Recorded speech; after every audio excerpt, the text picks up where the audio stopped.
अहिल्यानगर स्थानिक स्वराज्य संस्था मतदारसंघाच्या विधान परिषद निवडणुकीत महाविकास आघाडीला मोठा धक्का बसल्याची चर्चा सुरू आहे।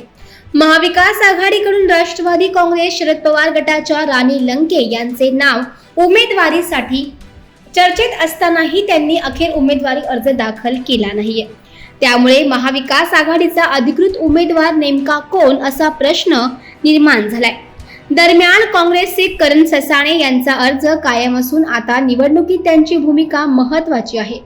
अहिल्यानगर विधान परिषद निवडणुकीच्या अर्ज दाखल करण्याच्या अंतिम दिवशी राजकीय घडामोड घडली। महाविकास आघाडीकडून उमेदवारीची सर्वाधिक चर्चा असलेल्या राणी लंके यांनी उमेदवारी अर्जच दाखल केला नाहीये।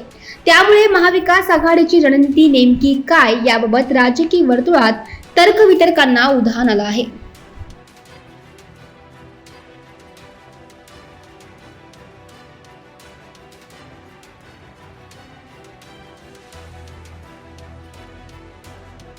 अहमदनगर स्थानिक प्राधिकारी निवडणूक ही द्विवार्षिक निवडणुकीच्या अनुषंगाने दिनांक 25 मे ते 1 जून पर्यंत नॉमिनेशन पेपर दाखल करण्याची वेळ होती।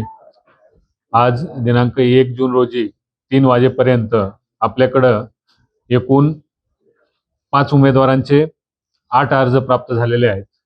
त्याच्यामध्ये करण जयंत ससाने यांचा अपक्ष म्हणून अर्ज दाखल झालेला आहे।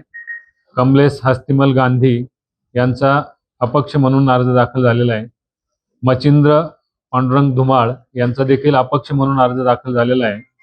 त्याचबरोबर प्राजक्त प्रसादराव तनपुरे यांचा भारतीय जनता पार्टीतर्फे अर्ज दाखल झालेला आहे। त्यांनी एकूण 4 अर्ज दाखल केलेले आहेत आणि दत्तात्रय भाऊसाहेब पानसरे यांनी अपक्ष म्हणून 1 अर्ज दाखल केलेला आहे।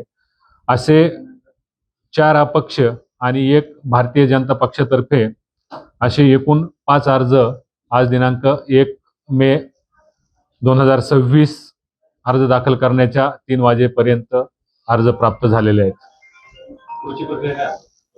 त्याच्यानंतर उद्या बरोबर 11 वाजता दाखल झालेल्या अर्जाची छाननी होईल।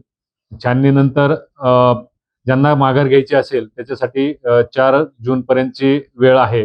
4 जून पर्यंत माघार घेऊ शकता आणि त्याच्यानंतर जर माघार झाली नाही, अपक्ष जर झालं नाही तर त्याच्यासाठी 18 जून रोजी मतदान प्रक्रिया पार पडणार आहे। मतदान 8 ते 4 या वेळेत होणार आहे।